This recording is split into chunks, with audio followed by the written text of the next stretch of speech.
I'm here today because I have some good news. I want to share this opportunity that we have in this moment to do something special, to do something different with this newfound freedom that we have. So many of us are able to once again move around the world, hug our loved ones, be close to the people we love, be out in nature and free. And it's a wonderful time to celebrate freedom, right? We're celebrating freedom all month with Juneteenth and all manner of things. And so, as I was thinking about my topic for today, well, really, as Spirit gave me a topic for today, the topic that came was free your mind. And so this is the opportunity for us today to talk about what does it take? What is it that we need to look at? What is it that we might need to shift in order to have the freedom of our mind as we now are having so much freedom in our bodies and in our movements? Yes. So I want to just start, as always, by giving gratitude. Gratitude to the East Bay Church, to my minister, Reverend Eloise Oliver, to all of the board, the practitioners, the volunteers, the youth and family ministry, to our music ministry, the women's ensemble today, and to all the folks in the sanctuary who are making sure this service is beautifully prepared for you in the audio and the visual, and to our pulpit assistant, thank you for setting the tone of prayer and power in this service today. So, and of course, thank you. Thank you for being here, because without you, there isn't a service. It is your willingness to show up and be edified and be supported and to be a member of this community. So we're so grateful for you. And so in this moment, I really just want to hone in. We have a lot of sayings that we use in the metaphysics movement, in the new thought movement. We say a lot of things. We say, it's done unto you as you believe. That is the core teaching of religious science, is done unto you as you believe. We talk about how thoughts are things, and everything you think about, everything that you say is a prayer. Sometimes you'll hear me say, you may be the only Bible someone ever reads, because it's critically important to think about the role of our mind in shaping our reality. Our mind is key. When we talk about all the medical conditions that people have, we learn that so much is related to our stress, to our consciousness, to what it is that we allow to dictate, right?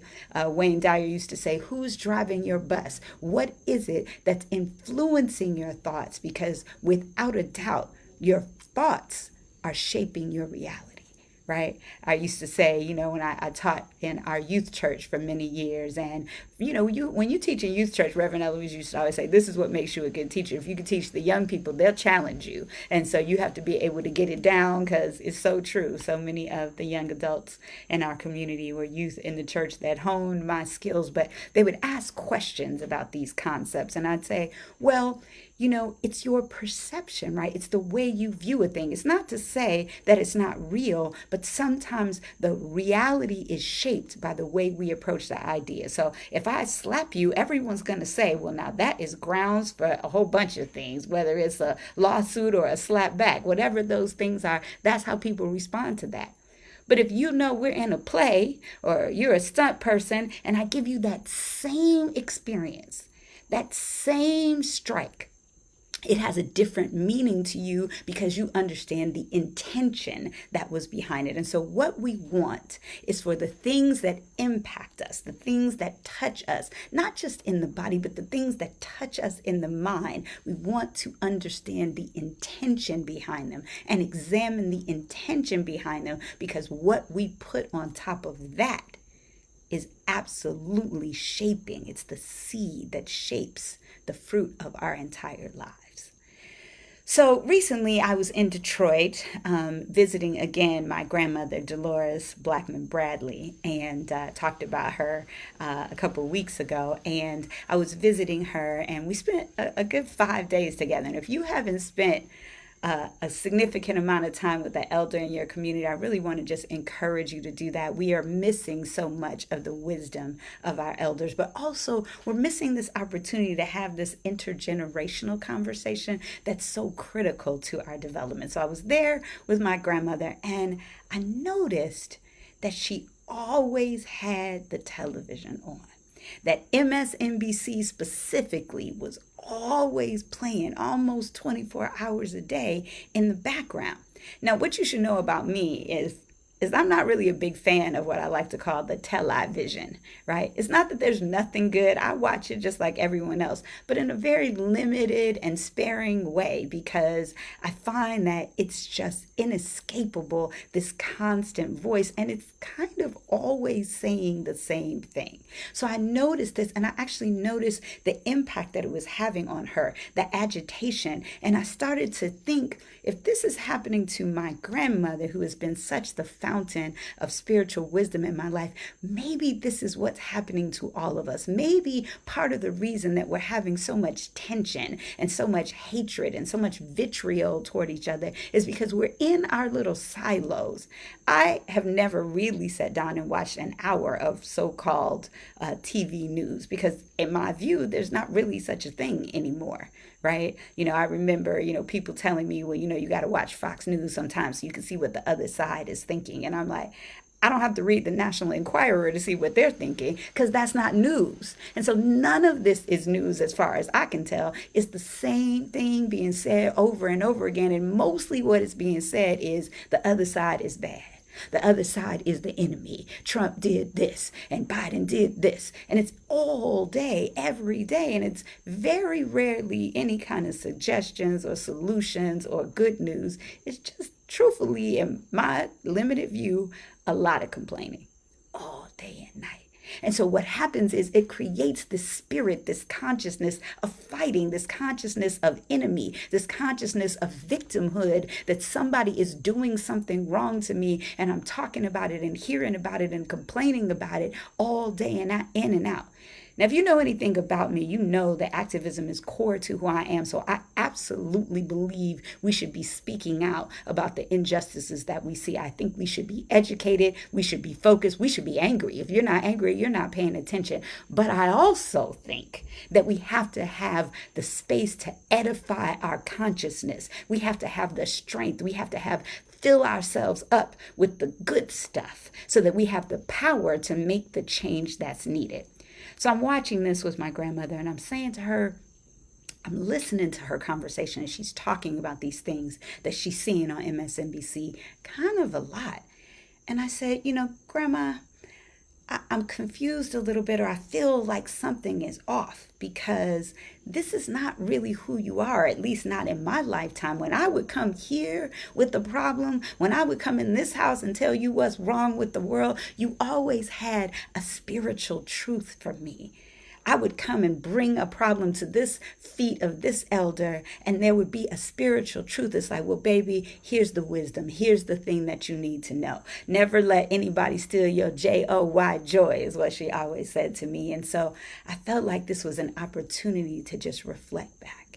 And it's not just my grandmother, it's so many people around me that are just caught up in this news cycle, or caught up in this reality television, so-called reality television. I always say the reason why we had Trump is because we had a reality TV president. We liked him when he was firing everybody until he started firing the entire government, right? You fired was funny until he got in the government. We had a Jerry Springer president. That's what we had. This is the nation that we've wrought because we've been so obsessed. As a practitioner, I used to do things to counsel couples, and sometimes when they were having challenges or when they were preparing for marriage.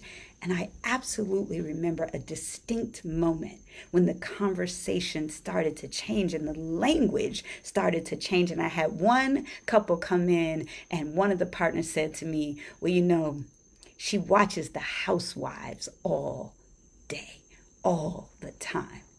And I started to notice in our culture, whether it's the Kardashians or the housewives or whatever it is, the music, everything has shifted what we think is normal about the way we should talk to each other, whether it's our partners or the people on the other side of the political party, or different races, or different people with different sexual orientations. Happy Pride Month, I gotta say that. All of these things, we think we have the right. I remember I got into an argument with someone online one time, because I get into the arguments just like everybody else. And he said he had a right to his opinion. And I was like, not about me. Not about my body, not about women and how they dress. And look, you don't have a right to that. You have an opinion, but a right suggests I need to respect what you have to say about my body, and I don't. I don't have to listen all day and night to somebody talk about what somebody else is doing. I don't have to glorify a woman who puts down another woman, or the cat fighting between women. And I don't want to get on my high horse, because I don't want you to go into my television and see the history of what I'm watching, or goodness forbid, my music or anything else like that. You know, we all fall short, right? We all fall short. But the point is, consciousness is about making different choices and being aware that the television and what I like to call squawk radio instead of talk radio, I can't listen to it in the car. I have to have some silence. You know, Rastas call it Babylon, this place, the constant oppression in the ideas that we see.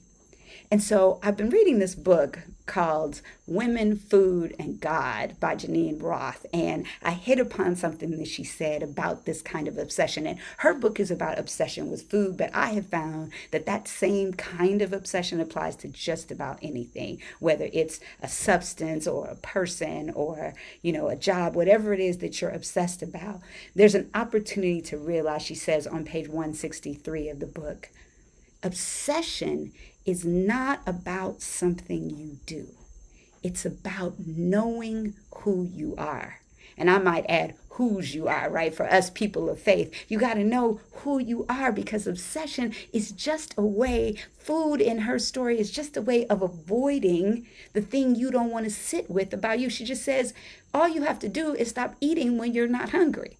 All you have to do is stop feeding your mind things when you're not even paying attention. It's right there, literally plugged into your subconscious, right? So stop feeding your body when you're not hungry. Stop feeding your mind these negative thoughts. This is what we have an opportunity to do. And it's also shifting your idea of negative, shifting your idea of who's good and bad.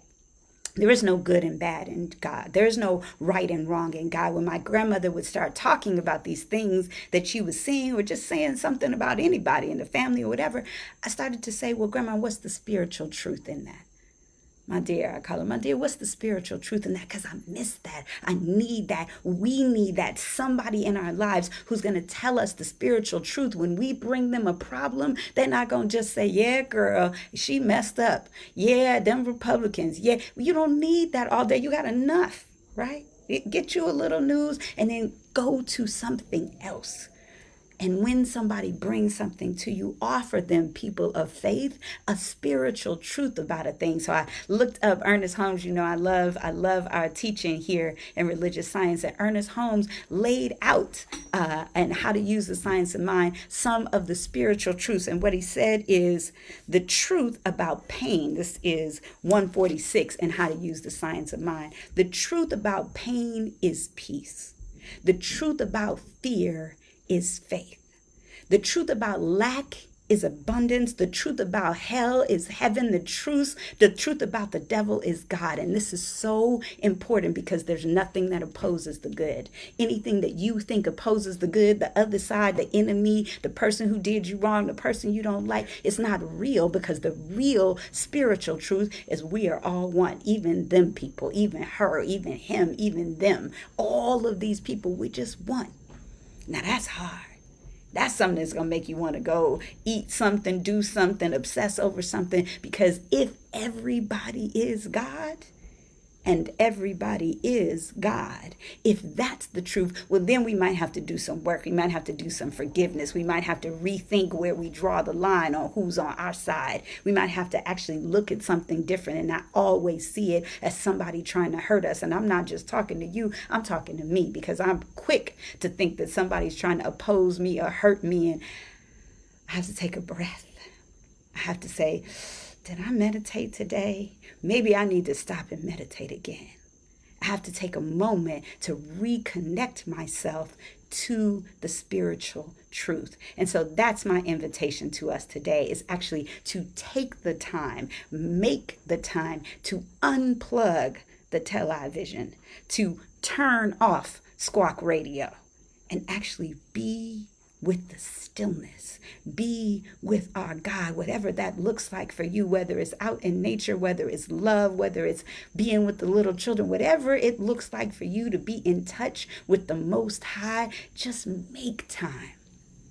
You know, what I know about my grandmother is I would go in her house and it would be some Nina Simone, and I put some Nina Simone on for her and we just sat there and listened to it. She wanted to hear Odetta. We put on Odetta and we were just listening to the old stuff, and I could see it. She started to cry. What happened to being in the house and just listening to music? We don't even listen to music in the house no more. And it was such a good thing to walk in. When I was growing up listening to Anita Baker or Phyllis Hyman, and you walk in the house and it's not like everything that they said was just about spirituality, but there was a quality, a tone of reflecting on and celebrating culture and love. And there's something here for us to get a hold to. Something here for us to nurture in our consciousness. So I'm going to suggest, we always talk about in this philosophy a metaphor of the seed, soil, and plant. And I'm going to say that you are that. You are a mighty tree of spiritual truth in our community, and you just have to root yourself in spirit.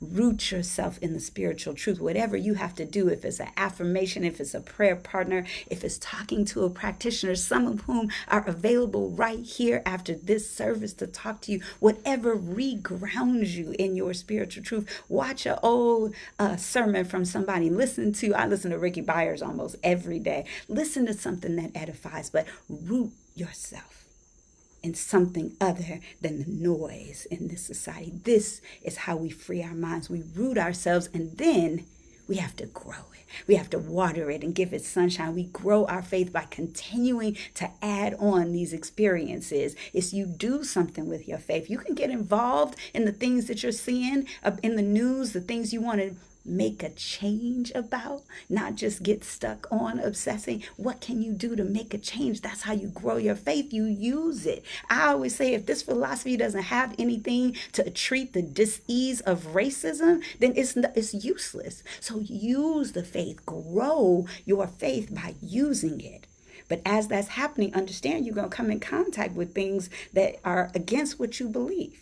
You're going to come in contact with things. You're going to have to weed your mental garden, because thoughts are things and they're going to continue to create your life. So if you get caught up, as I got caught up in the movement, and suddenly you want to use the same tactics of hatred against other people, right? Then it's time to weed that mental garden. When you start to feel righteous enough to be able to condemn someone else, which, I just did yesterday, right?